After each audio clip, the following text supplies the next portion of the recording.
On the news, federal government names Kaduna-based publisher Chuko Mamu among 15 terrorism financiers in Nigeria. Senate passes Student Loan Act of 2024.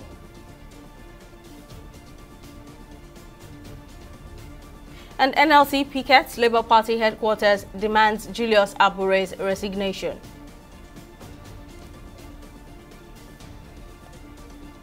Hello and welcome to News Now on TV 360 Nigeria. I am Sibisola Adigo. The federal government has identified 15 entities linked to terrorism financing, including 9 individuals and 6 bureau de change operators in the country. This was disclosed by the Nigerian Financial Intelligence Unit in an email on Tuesday. The document showed that the Nigeria Sanctions Committee on March 18, 2024 recommended sanctions for certain individuals and entities due to their involvement in terrorism financing. Among those listed is Chuko Mamu, a Kaduna-based publisher who is being tried for supporting terrorists responsible for the Abuja-Kaduna train attack in March 2022. Mamu also allegedly facilitated terrorism financing by handling ransom payments totaling $200,000 for ISWAP terrorists.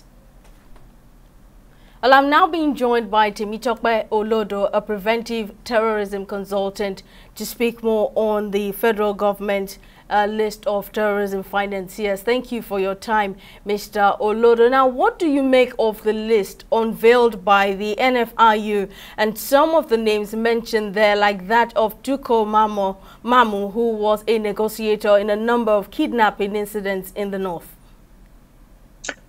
Thank you so much for having me in the first instance. For many of us that work within this cycle, we're not quite surprised by the list. I think it's important to, remind your viewers that about 3 years ago, the government came out, the government under the former information minister, Lai Mohammed, came out to say there were 96 financiers that they have identified. And we know that the former Attorney General on more than 3 occasions have highlighted that there are people out there that be financing terrorism and that the names will be released quite soon. And this particular organization, the NFIU, have actually come out on many occasions, especially between 2020 and 2021, to highlight that there were 96 financier organizations, there are 424 companies, 15 bureau de change, and 45 organizations, individuals that are going through prosecution.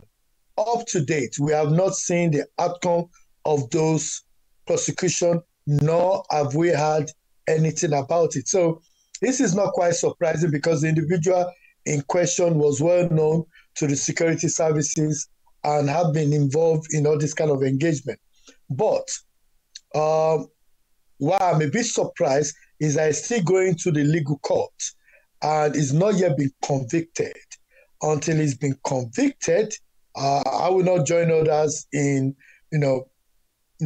tarnishing his image to say that he is, a terrorist or a terrorist financier, because we know that a former commissioner of police, Emmanuel Ojukwu, once said that there's a lot of fifth columnists within the government who are involved in these activities, and there's a lot of what we call conflict entrepreneurs running around Nigeria, and we've not seen anything done to them. Even Dubai, UEA, had actually come out with names of company, bureau de change that have been involved in terrorism and nothing have actually happened in Nigeria. Most of them were actually picked up by the UEA. So for Nigeria to be coming up now saying they've got 15 bureau de change that they are blacklisting, when they did mention in 2021 that there were 96, I want to know how come the 96 have been reduced to 15. All right, now terrorist groups have so far wreaked incalculable havoc on Nigeria and its citizens. Now, do you agree with the move by the federal government rehabilitating and reabsorbing these so-called repentant terrorists back into the society? I have no problem with de-radicalization because I'm one of the chief advocates for de-radicalization. I did work in the Office for Security and Counterterrorism in the UK, and that context strategy more or less talks about the prevent strategy, which is de-radicalization. But I am not quite comfortable with the Nigerian approach to de-radicalization.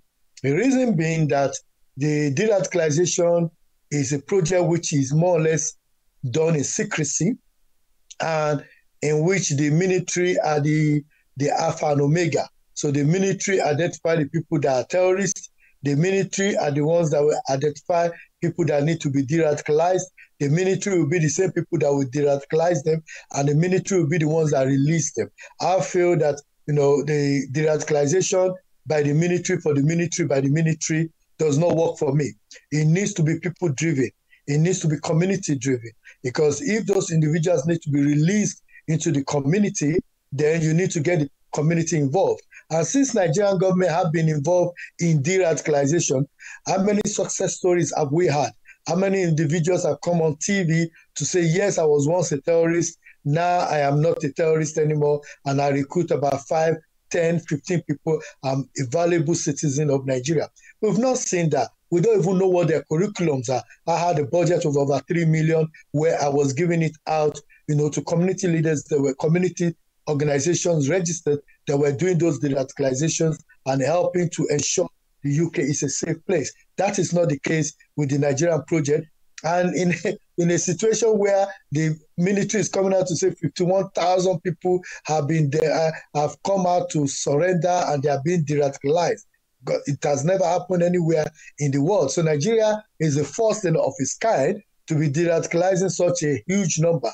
And I wait to see, if they could release the numbers, the budget, the fee. I know the Tinubu government is running a transparent system. So I'm hoping the military will come out and open up their books to tell us how much is their budget for de-radicalization, who are the organizations that are actually doing this de-radicalization, how many of those individuals have been released into the public, and what is the statistics with regard to their return back to terrorism. So those are the kind of things that will give Nigerians confidence that the system is working. But when the military are the ones picking people, the same military are the ones de-radicalizing people, for me, it does not work. De-radicalization does not work in that way, and I know at least a lot about it because I work in that system. Even before the issue of de-radicalization became a household name in Nigeria, I've been working in that field. All right, now Temitope Olodo, preventive terrorism consultant, thank you very much for your insights. Moving on, the Nigerian Senate has passed the Student Loans Access to Higher Education Act Repeal and Reenactment Bill for the year 2024. This is sequel to the Senate's deliberation on the report submitted by the Senate Committee on Tertiary Institutions and TET Fund, chaired by Senator Muntari Dandotse, which was presented during a plenary session. The legislative action follows President Bola Tinubu's recent correspondence to both the Senate and the House of Representatives urging the repeal of the existing student loan access to higher education bill and the enactment of a new updated version. And one of the key provisions of the bill addresses the repayment of loans by beneficiaries, mandating that repayment shall commence as soon as the beneficiary secures employment in any capacity. The core objective of the bill is to provide a legislative framework to support the establishment of Nigerian Education Loan Fund with a view to oversee the general administration of the management and disbursement of the loan to beneficiaries. Specific objectives of the bill. The bill seeks to achieve the following: provide loan to qualified applicants to pay tuition fee, charges, and upkeep during their courses of study. Senate do consider and pass the student loan access to higher education repeal and reenactment bill 2024. The report of the Committee on Tertiary Institutions and TET Fund on the Student Loans Access to Higher Education Act Repeal and Reenactment Bill 2024 and approved as follows. Loan title as recommended, Number of clauses, clauses 1 to 36, as recommended. Interpretation, clause 37, as recommended. Short title, clause 38, as recommended. Schedules 1, as recommended. Explanatory memorandum, as recommended. Is this a true reflection of what transpired in the Committee of the Whole? To repeal the Student Loans Access to Higher Education Act 2023 and enact the Student Loans Access to Higher Education Act 2024 to establish the Nigerian Education Loan Fund as a body corporate to receive, manage, and invest funds to provide loans to Nigerians for higher education.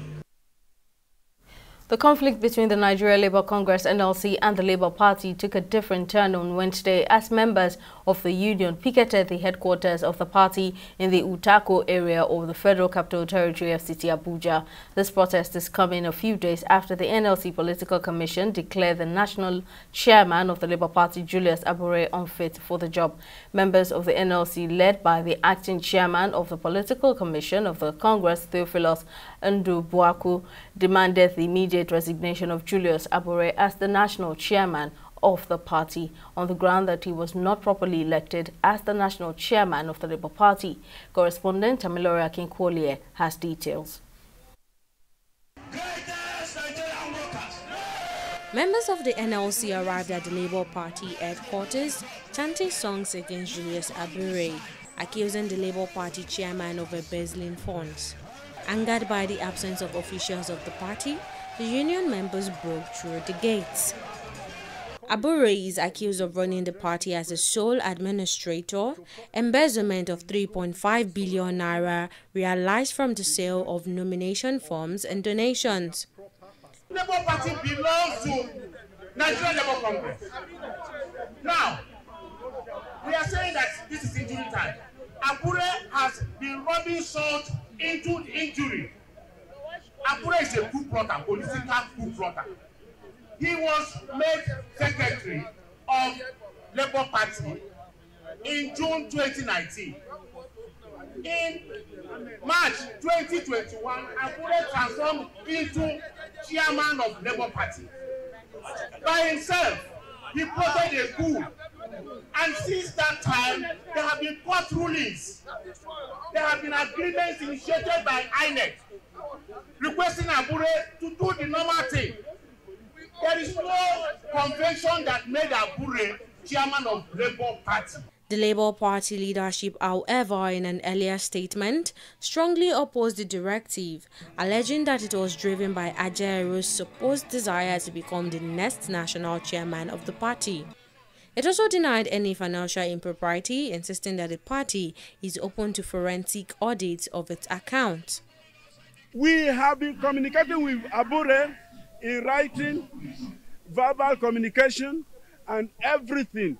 We have everything, in fact, but all that Abure has resorted to doing is insult us, calling the president of Nigeria Labour Congress a rascal, okay, and all of that, okay. So we have exhausted every avenue, and all we have come here to do is simply picket this office. Watch till we leave this place. Nobody's going to break one piece of wood. Nobody will break a twig. We are not rascals. We are not thugs. But then Abure contracted the DPO of this station to come and block us, and who was threatening to shoot us. People saw him when he cocked his gun. It was when I said, don't. He cocked his gun. While describing the allegations against him as baseless, the national chairman of the Labour Party, Julius Abure, has vowed to sue the suspended national treasurer of the party, Oluchi Okpara, for misappropriation claims, as well as the NLC for illegal entry into the Labour Party's premises. Tamilore Akinkwolye, TV360, Lagos. Clean Foundation, in partnership with MacArthur Foundation, have called for collective efforts to ensure full compliance with the Administration of Criminal Justice Act in Nigeria. The charge was given at a media presentation with stakeholders in Lagos. Executive Director of Clean Foundation, Gad Peter, says the event is an opportunity to assess the recommendations of the Administration of Criminal Justice Act in Nigeria. TV360's correspondent Chidi Igwe completes this next report. The Administration of Criminal Justice Act was enacted in 2015 with the aim of ensuring speedy dispensation of justice, protection of the rights of accused persons, and enhancing transparency in the criminal justice system. However, the implementation of this important legislation has encountered various obstacles, including non-compliance from a number of stakeholders, such as judges, prosecutors, defense attorney, and the law enforcement agencies. Clean Foundation, in collaboration with the MacArthur Foundation, has identified areas for improvement to ensure compliance, such as holding stakeholders accountable and fostering public awareness on issues related to criminal justice reform in Nigeria. This presentation is not just about disseminating information, but more importantly, about fostering dialogue and collaboration among all of us as stakeholders involved in the administration of criminal justice. Your presence here today underscores your commitment to transparency, accountability, and the rule of law. Together, and I repeat, together, we can work towards a more efficient, fair, right-respecting criminal justice system that serves the interests of all Nigerians, irrespective of your gender, your religion, or your socioeconomic status. As members of the media, your role in disseminating information about the state of compliance with the Administration of Criminal Justice Act is crucial in holding stakeholders accountable and fostering public awareness on issues related to criminal justice reform. Your reporting can help drive positive changes and ensure that justice is served swiftly and fairly to all Nigerians. A director with the Clean Foundation also highlighted areas of success and the way forward in ensuring commitment to issues relating to criminal justice reforms in the country. And you know too well that if you provide digital infrastructure, it also helps to reduce the burden on the judges. And knowing fully well that there are limited numbers of them and the enormous number of cases that are within their own disposal, then it creates a lot of bit of it. Then two is around the issue of scripting in the court system. A number of them also they are human, and when you write with little bit of precision, you are likely going to create a problem. And the fair way forward is to be functional in our implementation, put monies in terms of budgetary provisions, create oversight that will help this thing to happen, allow the ACJMCs, the Administration of Criminal Justice Monitoring Committee, to be functional, and where they are not in existence, they should create them. I tell you that in a lot of states, they are not even available. So we need to make sure that these monitoring committees are set up and they are working and reporting adequately and timely. Stakeholders also agreed that the role of the court should not end with the pronouncement of judgments of imprisonment only, but access to the court is essential for the supervision of penal institutions to ensure implementation of the relevant laws. Chidi Igwe, TV360 News, Lagos. Oh, we'll take a break now, but coming up, bid by British shareholder to acquire PZ Cussons Nigeria falls apart. Stay with us for details of this story and others after the break.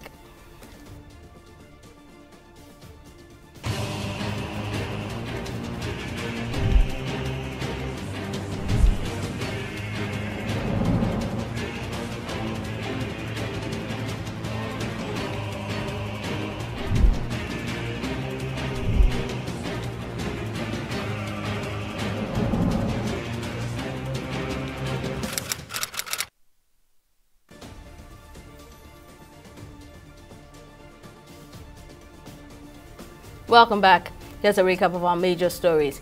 The federal government has identified 15 entities linked to terrorism financing, including 9 individuals and 6 bureau de change operators. This was disclosed by the Nigeria Financial Intelligence Unit in an email on Tuesday. Among those listed is Tuko Mamu, a Kaduna-based publisher who is being tried for supporting terrorists responsible for the Abuja-Kaduna train attack in March 2022. Mamu also allegedly facilitated terrorism financing by handling ransom payments totaling $200,000 for ISWAP terrorists. We also told you that the Nigerian Senate has passed the Student Loan Access to Higher Education Act Repeal and Reenactment Bill for the year 2024. This is equal to the Senate's deliberation on the report submitted by the Senate Committee on Tertiary Institutions and TED Fund, chaired by Senator Muntari Dandutse, which was presented during plenary session. One of the key provisions of the bill addresses the repayment of loans by beneficiaries, mandating that the repayment shall commence as soon as the beneficiary secures employment in any capacity. Now, in case you missed any of our news bulletins or for more updates, you can catch us on Limex World TV and AVO TV, or log on to our website on www.tv360nigeria.com. You can also follow us on our social media platforms on Twitter, Instagram, and YouTube at TV360 Nigeria, or download our mobile app on Google Play Store, Huawei App Gallery, and Apple Store. On Facebook, we're at TV360 Online.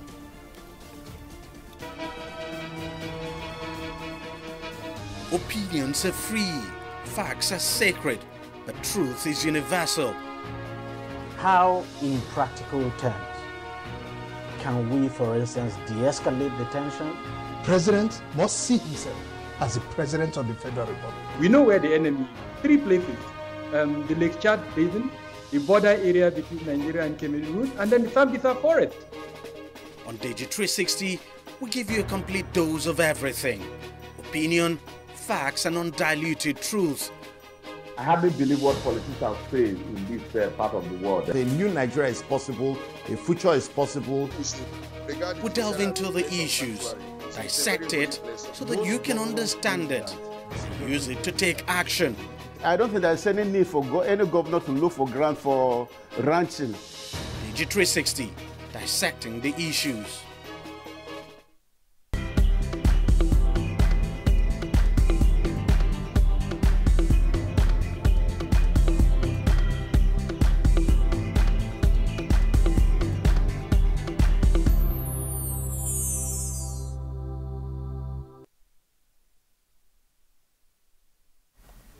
Well, it's time for business news. Let's now join Tamilore Akinkwole. Well, Tamilore, what's the latest on this bid by British shareholder wanting to acquire PZ Cousins Nigeria falling apart? Well, Samisola, the latest is that Nigeria's Security and Exchange Commission (SEC) has rejected the buyout of minority shareholders and the listing plans of PZ Cousins Nigeria PLC. Now, PZ Cousins revealed this in an announcement, and the SEC responds to the healthcare company's offer to acquire share held by other shareholders of PZ Cousins Nigeria. Now, the company had filed an application with the Securities and Exchange Commission in November 2023 for its no objection to the proposed scheme. Now, latest financials of PZ Cousins Nigeria showed the company recorded a net loss of 74.1 billion naira for the half year, which ended 30th of November 2023, compared to a net profit of 7.7 billion naira a year earlier. We'll go on a break and be back with Stock Market Report.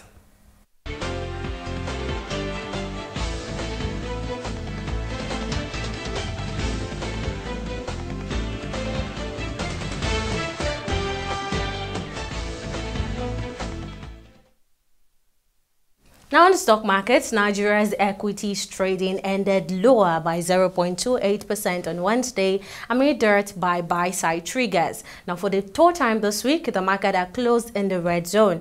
The market breadth, however, ended on a positive note as 29 stocks advanced and 24 stocks declined. The initiate came out last with an end-of-day price depreciation of 10% at 2.16 naira per shares, followed by Secure Electronics Technology at 0.54 naira. Now, at the end of today's trading section on the NGX, a total of 298 million volumes of shares were exchanged in 8,248, corresponding to a value of 6.840 billion naira. Now, compared to the previous NGX day trading, which was Tuesday, November 19, today's data shows 3% decline in volume, 10% decline in turnover, and 14% decline in deals. Now, a switch to our select global equities reverses the case for our global stocks as the US Dow Jones and Japan's Nikkei ended in the bulls at 0.13% and 0.66%, leaving only the UK FTSE at 0.012%. And that's it on both business and stock market reports. Back to you, Simisola, for the rest of the news. Thank you very much, Samilore. In foreign news, UN Chief Antonio Guterres has asked the world to commit to work together to build a world of dignity, justice, and equal opportunity for every community. Guterres disclosed this in his message to commemorate the 2024 International Day for the Elimination of Racial Discrimination. While describing racism as an evil infecting countries and societies around the world, the UN chief urged governments to advance policies and other measures to eliminate racism against people of African descent. On International Women's Day, we celebrate women and girls around the world, and we applaud all they have achieved in the fight for equality. Women and girls have made great gains, demolishing barriers, dismantling stereotypes, and driving progress towards a more just and equal world. Yet they face immense obstacles. Billions of women and girls face marginalization, injustice, and discrimination, while the persistent epidemic of violence against women disgraces humanity. Our world still reflects millennia of male-dominated power relations, and progress is under attack with a fierce backlash against women's rights. At our current rate, legal equality is some 300 years away. We must move much faster. On International Women's Day, we stand with women and girls fighting for their rights, and we commit to accelerating progress. Well, up next is Entertainment Report on News Now.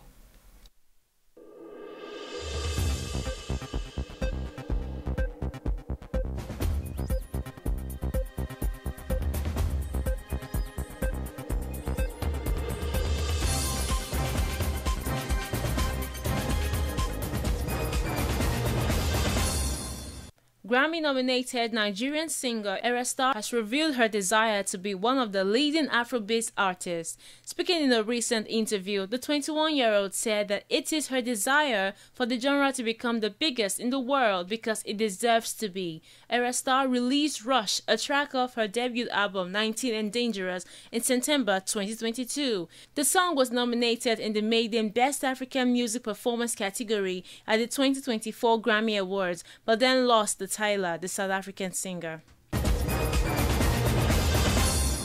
Popular singer Ariana Grande has officially finalized her divorce with her ex-husband, Dalton Gomez, and is to pay him a one-off of $1.25 million settlement. A Los Angeles Superior Court judgment dissolved their 3-year marriage. The divorce petition cited irreconcilable differences as the reason for the dissolution. She will also give him the proceeds from the sale of their Los Angeles home and pay up to $25,000 for his lawyer's fees. And that's it on entertainment news on News Now. TV 360, Lagos.